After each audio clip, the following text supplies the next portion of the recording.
এই আমাদের বাড়িতে দেখো কত বড় বড় মোটা মোটা ধরেছে। এই পিয়া গাঁদা ফুল তুলতে লেগেছে এবার।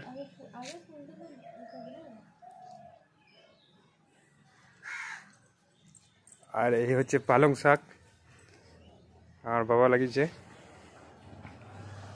ওই দূরেও পালং শাক আছে। তারপর এই হচ্ছে ধনেপাতা। তারপরে দেখো পুরো একদম ফুল। এইটা কি শাক কি জানে, নাম জানি না।